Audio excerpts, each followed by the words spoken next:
साथियों, जय श्री राम। इस वीडियो में बहुत महत्वपूर्ण विषय में लेकर के उपस्थित हूँ। आपके मन में हमेशा एक सवाल रहता है कि जो बिंदु होता है, बिंदु अर्थात ये जो निशान आपने देखा होगा, कभी यहाँ पर कभी यहाँ, कहीं भी हो सकता है वो, तो इसका क्या प्रभाव होता है, जिसको हम काला तिल भी कहते हैं आप जो है। तो उस काला तिल का, तो इसका सबसे प्रथम चीज़ तो ये है, मैं आपको बता दूं कि जो काला तिल है वह किसी जहाँ पर भी रहता है वहाँ पर वो नुकसान ही पहुँचाता है, लाभ नहीं पहुँचाता, बल्कि वो नुकसानदायक ही है। इस चीज़ का तो आपको हमेशा ध्यान रखना चाहिए। अब इसके अलावा वो किस स्थान पर है तो क्या लाभ पहुँचाता है वो तो बात अलग है, लेकिन सबसे पहले इसका एक और मैं आपको वो बता दूं कि अगर यदि आप ये तिल यहाँ पर हथेली में ऐसे जगह पर हो और यदि आप हाथ को बंद करते हैं तो उस हाथ के अंदर वो तिल आ जाए, इस प्रकार से वो हाथ के जो है अंदर तिल आ जाए, तो वह तिल अच्छा होता है, शुभ कारक होता है। जैसे आप देख लीजिए, मेरा यहाँ पर एक दाग है, यहाँ पर काला तिल का तिल है, हल्का है, जो हल्का हो गया है, तो ये हाथ बांधने पर अंदर नहीं होता है बल्कि बाहर में है। तो इस प्रकार से यदि हाथ बांधने पर यदि तिल अंदर हो जाए, हस्तरेखा हाथ में अंदर आ जाता है, तो वह तिल जो होता है काला तिल, वह उस व्यक्ति के लिए शुभकारक होता है, अच्छा होता है। अगर यदि मुट्ठी के बाहर यदि वो तिल निकल जाता है तो वह उसको हानि या धन का न टिकने का, अर्थात वह व्यक्ति कभी धन नहीं संचय कर पाता, ये उसकी थोड़ा दिक्कत होती है। अब इसके आगे दूसरा भी हम विषय चालू करेंगे, तो प्रारंभ करते हैं। यदि दूसरा विषय यह है कि अगर यदि गुरु पर्वत पर काला तिल हो तो वह विवाह में बाधक होता है। जैसे ये है गुरु पर्वत, इस गुरु पर्वत पर यदि काला बिंदु इस प्रकार का है, इस प्रकार का, तो वह जो है उस व्यक्ति का या तो जल्दी विवाह नहीं होता है, या विवाह होता है तो काफ़ी उसमें बाधाएं उत्पन्न होती है। अगर यदि यही तिल यदि शनि पर्वत पर, यानी कि इस पूरे एरिया में कहीं पर भी हो, तो वह जो व्यक्ति होता है उसके जीवन में, यानी कि पति पत्नी के बीच में थोड़े संबंध अच्छे नहीं होते हैं।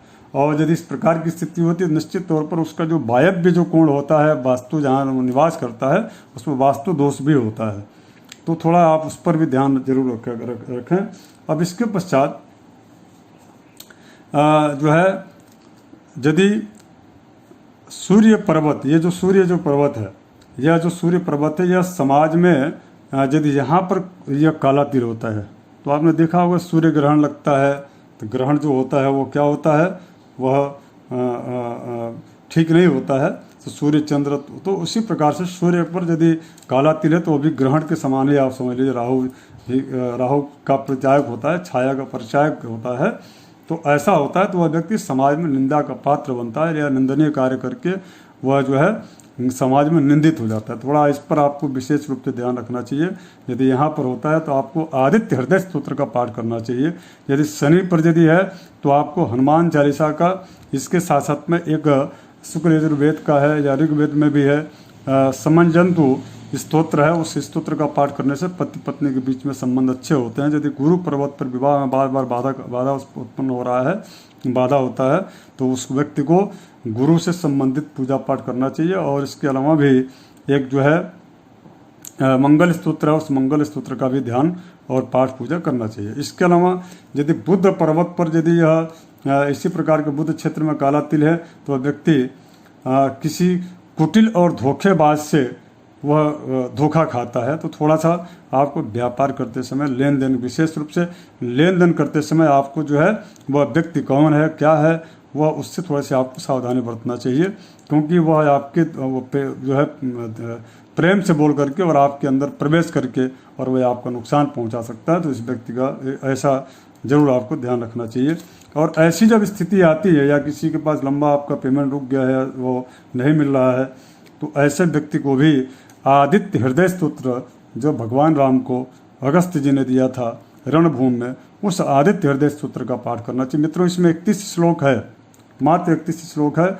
मैं तो बोलता हूँ कि सबको इस स्तोत्र का पाठ करना चाहिए, लेकिन आप लोगों को विशेष करके जिनके बुद्ध पर्वत और सूर्य पर्वत, दोनों पर्वत पर अगर यदि काला तिल है, या बुद्ध रेखा पर है या सूर्य रेखा पर यदि काला तिल है, तो आप दोनों को तो निश्चित रूप से करना ही चाहिए। अब इसके पश्चात अगर यदि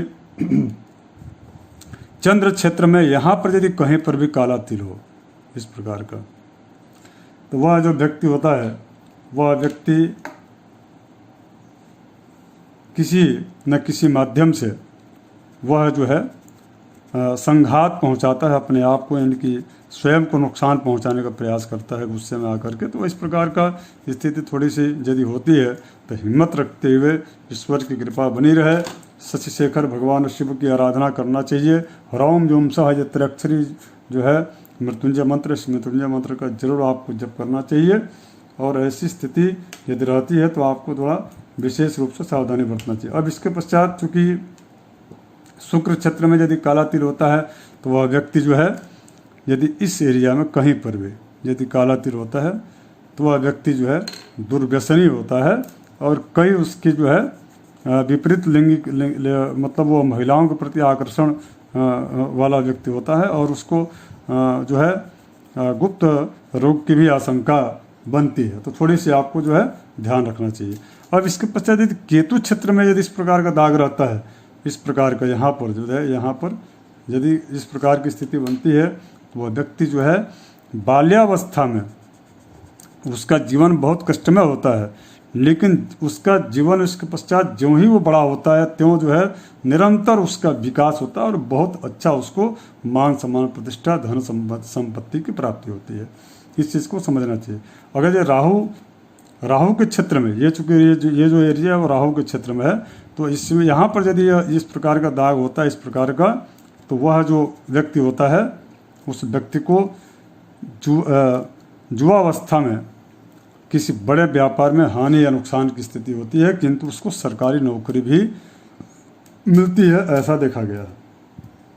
अब इसके पश्चात यदि मस्तिष्क रेखा पर हो तो वो गंभीर, ये जो मस्तिष्क रेखा है मस्तक रेखा बोलते हैं, इस रेखा पर यदि इस रेखा पर अगर यदि काला तिल हो तो वह व्यक्ति जो है उसके सिर पर जो है चोट का निशान होता है या चोट लगता है इस प्रकार का यदि ऐसा होता है। तो इसी प्रकार से अगर यदि हृदय रेखा पर हो, चूँकि ये जो रेखा है ये जो रेखा है ये रेखा जो होती है वह हृदय रेखा होती है इस प्रकार से। तो हृदय रेखा पर यदि यहाँ पर काला तिल हो और ये जो है भाग्य रेखा होती है जो सीधे आकर के शनि पर्वत की ओर जाती है।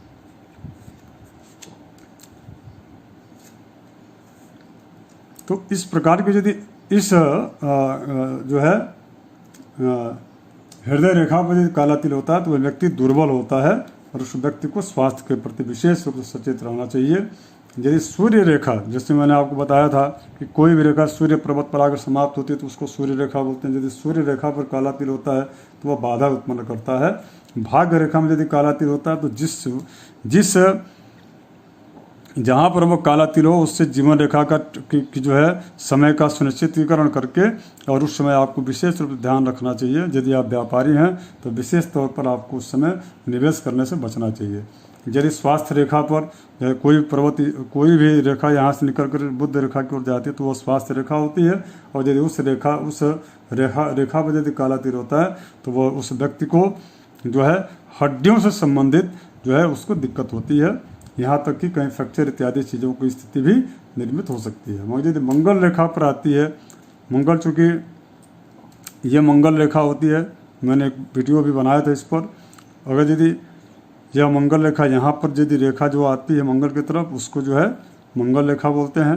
इस रेखा पर यदि काला तिल होता है तो वह व्यक्ति जो है हिंसा का शिकार या तो होता है या हिंसा करने पर उतारू होता है। तो थोड़ा सा उसको जो है विशेष रूप से ध्यान रखना चाहिए। और हाइपर बीपी होता है उस व्यक्ति को, तो थोड़ा सा विशेष रूप से ध्यान रखना चाहिए। इसके अलावा मित्रों, चंद्र रेखा में अगर यदि यहाँ पर जो रेखा इस प्रकार की आड़ी हो या ऐसी रेखा हो उस पर यदि काला तिल होता है चंद्र क्षेत्र में तो वह व्यक्ति जो है बड़ा अच्छा होता है, उसका व्यापार बड़ा अच्छा चलता है, वह उत्तम होता है।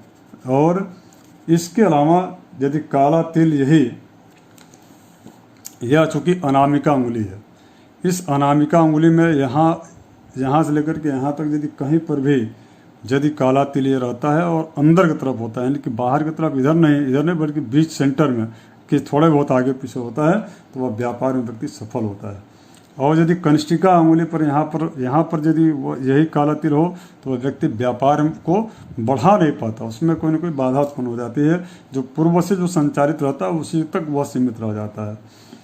तो उसको व्यापार को चेंज करना चाहिए, ऐसा करने से भी विकास उसका होता है।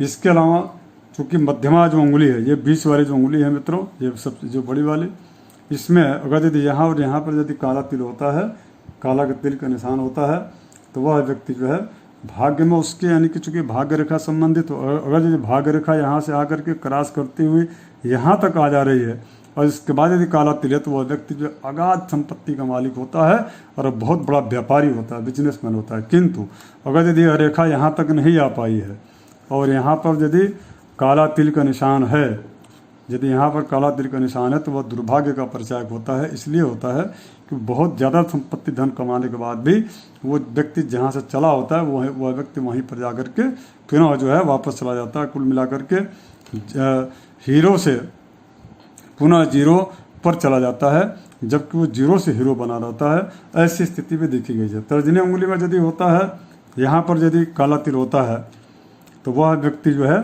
यहाँ पर यदि काला तिल होता है तो वह व्यक्ति सरकारी नौकरी को लात मार करके और वह व्यापार में कूदता है और बहुत बड़ा अच्छा व्यापारी बिजनेसमैन होता है। या वह राजनीतिक क्षेत्र में भी वह व्यक्ति उसका की पकड़ बड़ी अच्छी होती है, ऐसा देखा गया है। तो कुल मिलाकर के मैंने इस वीडियो में काला तिल के बारे में बताया। मित्रों, आपको वीडियो कैसा लगा? उम्मीद है कि आपको अच्छा लगा होगा। निश्चित तौर पर आप इस वीडियो को लाइक, शेयर करें, कमेंट करें। यदि आपके मन में कोई प्रश्न हो तो आप ज़रूर पूछें। मित्रों, रेखाओं का बहुत महत्व है जीवन में, इस पर आपको विशेष रूप से ध्यान रखना चाहिए। नमस्कार, नमस्कार, जय श्री राम। यदा यदा हि धर्मस्य ग्लानिर्भवति भारत अभ्युत्थानम् अधर्मस्य तदा